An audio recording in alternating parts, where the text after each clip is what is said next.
Le gros sujet de cette semaine, c'est la débagnolisation des villes. Ce qu'on veut tous. On pointe vers un idéal d'un monde sans bitume ni tôle froissée.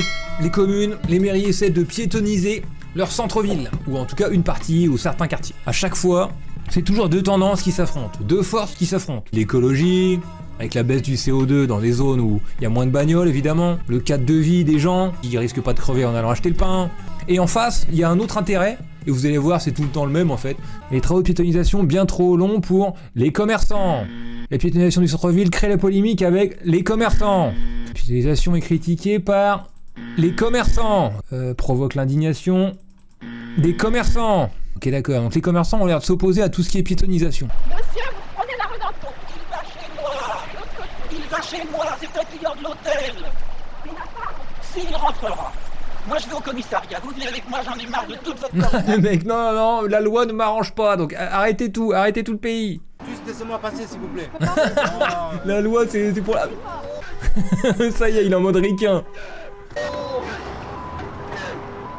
Ça commence bien, Les commerçants rechignent, inquiets de voir leur clientèle potentiellement disparaître. Donc on va voir ça dans un instant avec pas mal de liens, quelques exemples concrets, l'exemple de Paname bien sûr, l'exemple d'un bled à côté de chez moi où il y a des commerçants qui se rebellent alors que c'est même pas encore piétonisé, et quelques villes là où ça a marché, là où ça a foiré. On va faire un petit panorama de la piétonisation, en tout cas de la débagnolisation des villes, parce que je le répète, il n'y a pas que les piétons quand il n'y a plus de bagnoles, il y a des vélos, il y a tout type de trucs. Anne Hidalgo poursuit sa bataille pour limiter le trafic automobile dans la capitale. La maire PS veut profiter des Jeux Olympiques et Paralympiques organisés dans la capitale en juillet prochain pour piétoniser la moitié de l'emblématique place de la Concorde une fois la compétition terminée. Place de la Concorde, voilà. Zone piétonne en orange. Donc là, toute la partie collée aux Tuileries, ce sera piéton, dont le terre-plein central. Alors je sais pas pourquoi, mais l'aventure du club du siècle et du Carlton, du Ritz-Carlton seront piétonnes. Alors je sais pas trop qui ça intéresse, mais ok, pourquoi pas. Eh mais attendez, mais il y a l'Automobile Club qui est là. C'est un club de richoux fans de bagnole. Et eux, ils vont être en zone piétonne, les cons. Ça leur ferait les pieds en même temps. Envoie cher au 3678. 6 place de la Concorde. C'est là, ouais. Encore une fois, je voudrais pas faire dans la lutte des classes primaires, bien sûr. Loin de moi cette idée, hein. La piétonisation de Paris-Centre va-t-elle faire s'envoler les prix de l'immobilier? Ça date d'il y a 2 ans. Bon alors, je vois pas comment les prix de l'immobilier à Paris pourraient encore plus s'envoler. Là, parce que de toute façon, là, dans tout Paris-Centre, c'est plus que des résidences secondaires, des Ali Bongo et du prince Salman saoudien. Donc en fait, je vois pas qui de normal habite là-dedans. Et donc je vois pas comment ça peut s'envoler plus haut. La mairie souhaite réduire drastiquement le trafic des véhicules de transit, donc les bagnoles des gens qui habitent pas Paris, dans les 4 premiers arrondissements de Paris, ainsi que dans la partie de la rive gauche, située au nord du boulevard Saint-Germain. Toute la zone là, au-dessus du boulevard Saint-Germain, ce serait quoi, piétoniser? Non, réduire drastiquement. Bon, pour faire en mode vieux Paris, sur pavé et tout. J'aime bien la piétonisation, j'aime bien la débagnolisation du monde, mais quand il s'agit de Paris, j'ai quand même toujours l'impression que c'est pour sanctuariser des extrêmes richoux. Enfin, c'est plus en mode tourisme que pour la vie des gens, quoi. Selon Delphine Herman, fondatrice de Homely.io, ça va augmenter l'intérêt des investisseurs qui vont se jeter sur les petites surfaces pour en faire de la location touristique. Bon alors, ça c'est un autre problème aussi, dû au capitalisme sauvage. J'imagine que vous avez vu comme moi les extraits je crois que c'est complément d'enquête, un truc comme ça, sur les rapaces de Airbnb. C'est révoltant, d'accord? Mais on va pas faire une parenthèse là-dessus. En France, il n'y a pas que Paris. C'est un cas très particulier, Paris. Et on va plutôt parler des zones périurbaines. La piétonisation de Beauvais. Beauvais, c'est juste au-dessus, vous voyez là. Peut-être les gens connaissent parce qu'il y a l'aéroport de Ryanair, là. Paris-Beauvais-Tillé, là. À Beauvais, la maison de la presse va fermer à cause de la piétonisation. La plus ancienne maison de la presse de la ville-préfecture de l'Oise fermera ses portes en mars, lorsque le chantier de piétonisation du centre-ville débutera. Il est pas d'accord qu'il y ait une piétonisation, il attend même pas que ça se fasse et voir si ça marche ou pas. Il ferme son commerce. Alors, il y a un truc qui va pas, d'accord? En fait, on dirait plus qu'il est en mode chantage qu'autre chose. Mon grand-père a créé la société en 62. Aujourd'hui, la maison de la presse est en termes de chiffre d'affaires la première de l'Oise et la 7e du nord de la France, ok?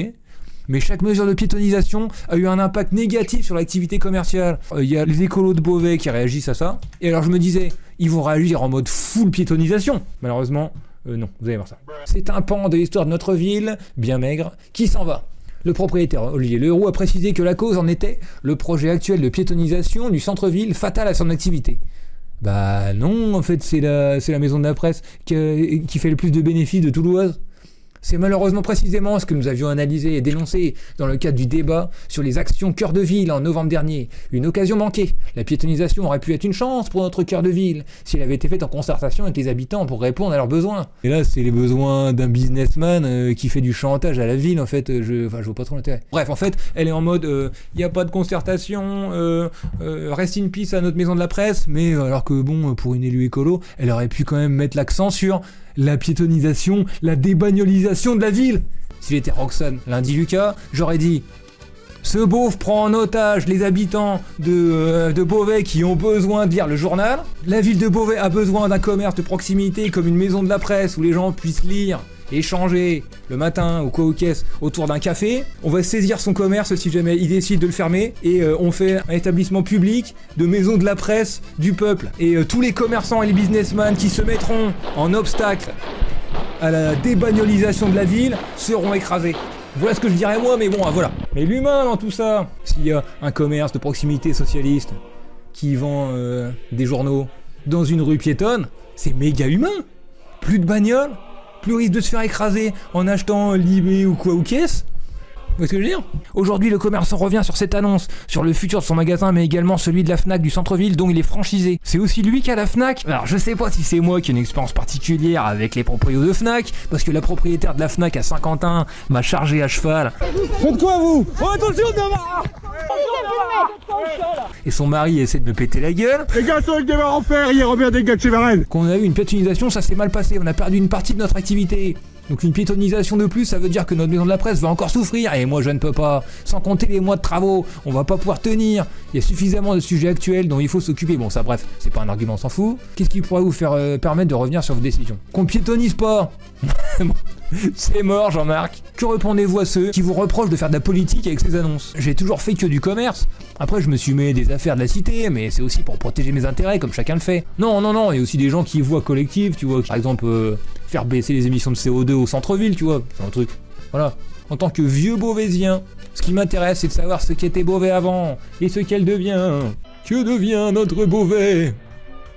Sans maison de la presse et sans bagnole. On est parti pour Dijon. Cet axe, c'est l'artère centrale de Dijon, une rue commerçante, mais aussi piétonne, il y a 5 ans après l'arrivée du tramway.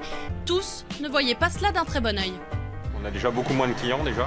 Le chantier, je comprends, c'est chiant, personne ne peut accéder, je suis d'accord avec vous. Après, à un moment donné, tu peux pas transformer les choses par magie, il y aura bien un chantier. Mais là, un chantier de 8 semaines pour faire un tram et pour tout piétoniser, c'est un temps record, C'était pas normal d'avoir 800 bus par jour rue de la Liberté. Je pense que c'était surtout ça qu'il fallait... qui devenait préoccupant pour les chalands, c'est-à-dire de toujours faire attention à ce qu'il y a un bus, le bruit, la pollution. Attends, lui il est contre les bus, il dit le problème c'était les bus, j'ai jamais entendu ça, le bruit et la pollution des bus. Mais moi les bus chez moi, soit c'est parce qu'ils sont électriques ou quoi, mais ils font pas de bruit du tout. Limite tu pourrais te faire écraser parce que tu les entends pas. Après ils sont énormes donc tu peux pas les rater mais... Sauf que depuis, près d'un commerce sur 2 a perdu ici, en moyenne, jusqu'à 30% de son chiffre d'affaires. Non. Pour notre part on a perdu 35% de clients. Bon c'est bon, les bars tabac, s'ils perdaient 100% de leur chiffre d'affaires, ça ferait du bien à toute la France. Je pense qu'au jour d'aujourd'hui, on peut pas dire que ce soit dû à la piétonisation. Enfin, pas 5 ans après en tout cas. Au départ, pendant les 2-3 années suivantes, mais je pense que maintenant, non, je pense pas que c'est dû à ça. Le commerce en lui-même, il y a une baisse générale due au site internet et à une façon de consommer qui est différente. Depuis 5 ans, la Fédération des commerçants du centre-ville constate des records d'affluence à chaque fois qu'il y a des animations dans la rue, notamment avec la braderie. Elle a fait venir plus de 75 000 personnes l'an passé, contre 40 000 les années où la rue n'était pas encore piétonne. Dans cette histoire de piétonisation, il y a la question de la survie des commerçants qui se pose à chaque fois. Genre évidemment, tout on est pour la piétonisation des centres-villes, c'est la survie des commerçants. Pour le moment, je vois aucun autre argument dans les vidéos qu'on a regardées là, et les vidéos que j'ai regardées moi pour préparer l'émission, il n'y a aucun autre argument qui soit contre la piétonisation des centres-villes. Il n'y a que eux qui se plaignent. Alors, est-ce que c'est vraiment une question de survie des commerçants qui se pose, ou est-ce que c'est plutôt la question d'une ville vivante en fait? C'est-à-dire que la question de la piétonisation, c'est que maintenant toutes les zones commerciales, c'est des gros trucs bétonnés, réservés à la bagnole, loin des villes. Genre tous les hypermarchés et tout qu'on a en France. Et c'est ça qui a fait beaucoup de tort aux petits commerces, d'accord, mais surtout au centre-ville, vivant, accessible à pied pour les gens, pour aller flâner et tout. Ça, c'est la question qui nous intéresse, nous. Le business des petits commerçants, on s'en fout en fait. C'est un dommage collatéral de la perte d'une ville vivante. Mais nous ce qu'on veut, c'est une ville vivante, quoi, tu vois. Une ville où on puisse, je sais pas, qui ait des lieux culturels accessibles, des lieux pour bouffer, je sais pas, pour grignoter une gaufre ou quoi. Pour se réunir, des parcs, des bancs, des fleurs, des animations, des endroits pour flâner qui t'inspirent, avec des statues, des fontaines, des trucs, voilà. Et aujourd'hui, évidemment, ça passe par... Je dis aujourd'hui dans la société capitaliste actuelle, ça passe par des commerces évidemment. Genre toute notre vie se transforme en consommation en fait, hein, voilà. Enfin, vous le savez, comme vous vivez en France comme moi. Et du coup oui, la question de maintenir une ville vivante et un centre-ville attractif, vivant, bah ça s'exprime par la vie des petits commerçants. Vous voyez. Genre quand on sort et qu'on veut flâner ou se promener, c'est pour acheter des trucs, tu vois. Genre c'est comme ça. Et du coup, c'est les petits commerçants qui se font la voix de ça. Mais maintenant, du coup, il faut dénouer dans leur discours à eux le côté, ok, défense des villes vivantes, tu vois, mais le côté de leur discours qui est défense de mon petit bénéf et tout, parce que moi, en fait, je vis de ça, je fais du fric là-dessus. Genre le mec de Beauvais, quoi. C'était un parfait exemple. Et il faut toujours démêler ça, et c'est relou. C'est-à-dire que les commerçants, on peut pas leur faire entièrement confiance pour porter le progrès et la défense d'une ville vivante et accessible aux gens, quoi. Je te mets une petite vidéo, best of commerçants. Je suis contre la piétonisation à outrance. Alors à outrance, j'ai remarqué dans ces vidéos, il n'y en a aucun qui peut vraiment assumer à 100% de dire je suis contre la piétonisation. Ils vont tout dire pas en excès, ou alors pas fait n'importe comment, ou alors avec concertation. Mais en fait, ils sont toujours contre, tu vois, mais c'est toujours sous ce masque-là. C'est une manière de privatiser Paris pour ses seuls habitants, Paris intramuros, contre, je dis bien contre, ce que l'on qualifie péjorativement de banlieusards. Alors non, en fait on a vu en début d'émission, il y a d'ailleurs c'est un idéal, hein, mais il y a pas mal de villes qui le font déjà. Tu mets des grands parkings à l'extérieur, avec des arrêts de bus, de tramway et tout, et les gens se garent là, et ensuite vont profiter de cette super ville sans bagnole, prêts à les écraser et à leur polluer la gueule constamment. C'est parfaitement possible, et c'est l'idéal qu'on cherche. Sans offre de transport satisfaisante, je pense que c'est une honte en fait, encore une fois. Ok d'accord, donc là évidemment il pose la question, et je veux pas que ça lui serve de masque pour défendre la bagnole. Les transports en commun, c'est très important, c'est les plus importants, c'est ça qu'il faut mettre en priorité. Et en fait, c'est souvent ça leur prétexte. En l'absence de transport en commun ou d'alternative, on change pas le monde, tu vois. Le monde de demain est pas encore construit, donc on commence pas la construction, tu vois. C'est un serpent qui se mord la queue. J'habite Boulogne par choix aujourd'hui. J'ai envie de pouvoir me déplacer facilement. J'ai pris mon scooter, ça m'a pris 20 minutes de Boulogne dans le Marais. Si j'avais dû prendre les transports, ça aurait été insupportable. Attends, il se moque un peu du monde là. Ligne 9, 15 minutes, 5 minutes de changement, et 10 minutes pour Saint-Paul. Bref, il se moque du monde. Il a même pas essayé. Nous, on le voit bien, moi j'ai des amis, et vous devez en avoir aussi. J'ai des amis qui sont justement... banlieusards, ils veulent plus venir à Paris.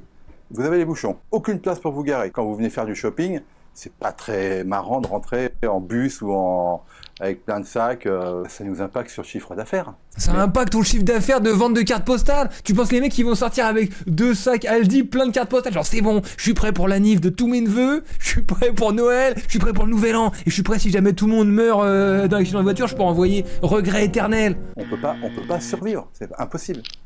Eh ben écoutez, il faut plus de transport en commun. Là, il y a un intérêt qui est collectif. Il y a un intérêt qui est collectif, genre les gens doivent survivre, doivent arrêter de crever de tout type de cancer, de la pollution. La pollution en France, c'est genre 50 000 personnes qui crèvent par an à cause principalement de l'avion et tout, de l'élevage, mais aussi de la bagnole. Dans les zones urbaines, c'est la bagnole. Les gens qui habitent à Bagnolet, tiens, à Bagnolet, ils meurent à cause de la bagnole, ok? Parce que ces gens veulent augmenter leur chiffre d'affaires alors qu'ils pourraient très bien se satisfaire d'un arrêt de bus juste à côté. Ou alors de, comme je disais, des grands parkings tout autour de Paname et ensuite des trams électriques. Même s'il a raison, Roméo.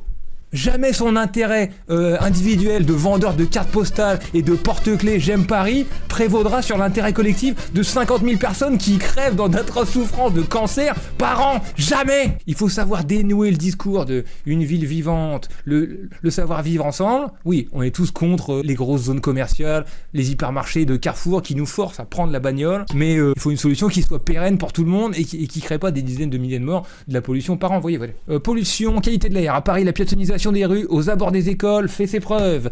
Titre Libé, la concentration de dioxyde de carbone a diminué de 25% entre 2021 et 2023 à proximité de l'école Saint-Méry dans le 4e arrondissement. D'après une étude de la mairie, une nette amélioration permise par le dispositif Rue aux écoles et sa volonté de réduire le trafic automobile. Vous avez dû remarquer à Paname quand vous marchez, il y a de plus en plus de rues et donc c'est ça qu'ils appellent rue aux écoles. C'est les petites rues, tu vois, des mini-enclaves entre deux grandes artères où tu as l'école et la petite rue le long de l'école, elle est un peu végétalisée, elle est un peu piétonne. Les 500 élèves de maternelle et de primaire de l'école parisienne Saint-Méry dans le 4e peuvent souffler. Ils respirent un air en partie plus propre. D'après une étude de la ville de Paris dévoilée par le Parisien ce lundi 18 décembre, les concentrations de NO2, dioxyde d'azote, un gaz polluant libéré lors des processus de combustion, a en effet diminué de 25% pendant 2 ans à proximité de ces écoles élémentaires. La concentration de NO2 a également baissé de 23% dans les salles de classe par rapport au précédent relevé de 2021. Selon les mesures réalisées par la direction de la santé publique. L'objectif de ce plan est d'une part de stopper la circulation des voitures qui sont devant l'entrée des écoles, donc de diminuer la pollution localement, très localement. C'est pour ça que les chiffres sont aussi bas d'ailleurs, s'il n'y a que 23 et 25% de baisse, c'est que en fait des deux côtés t'as genre boulevard Magenta et tout, c'est que des bagnoles quoi. 700 décès prématurés par an à Paris pourraient être évités. Je pense que ça override la vie du vendeur de cartes postales. Désolé pour lui. Il me reste 3 articles, je peux pas finir. Ok d'accord, je vais rush chaque article que je voulais vous lire. Pollution à Paris. Résultat contrasté de la piétonisation des voies sur berge. Alors, et ils disent là que c'est contrasté parce que, alors c'est bien localisé là où c'est piétonisé, mais comme 5 mètres plus loin, t'as des SUV et tout, et bah du coup le résultat est quand même contrasté. Genre, ça peut atteindre 25%, mais par endroit, bah, en fait, une augmentation de 5 à 10% des niveaux de dioxyde d'azote a été constatée en fin de zone piétonisée. Donc voilà, on a tous compris ce que ça voulait dire. J'ai trouvé un article d'un bagnolard dans l'Obs, le plus. Alors c'est une tribune, il dit « L'avenir, avec ou sans voiture, un choix de société qui n'a rien à voir avec la pollution. » Et à la fin, il dit le plus important en fait, il donne le fond de sa pensée. En fait, il a peur que la lutte contre la pollution soit du collectivisme caché. Oh non! Le chemin vers le collectivisme urbain, craint-il. Aujourd'hui, on a l'impression qu'on cherche à masquer un changement de civilisation profond derrière l'excuse de la lutte anti-pollution. Les deux sont pas incompatibles, hein, Roger. Mais en fait, c'est pas caché chez Désertion. C'est exactement ce qu'on prône tout le temps. Et je voulais vous lire cet article pour finir sur un idéal, parce qu'il s'agit de ça aussi. Des halles socialistes plutôt que des zones commerciales. Retrouver des lieux de consommation agréables ne pourra se faire qu'avec le socialisme, puisque les modalités d'accumulation du capital poussent à réduire le bâti au fonctionnel et poussent ceci en dehors des villes. Cette incapacité à faire du beau, de la qualité et de l'écologique est d'ailleurs l'une des choses qui va pousser inéluctablement l'humanité dans l'ère du socialisme. Let's go ou pas ?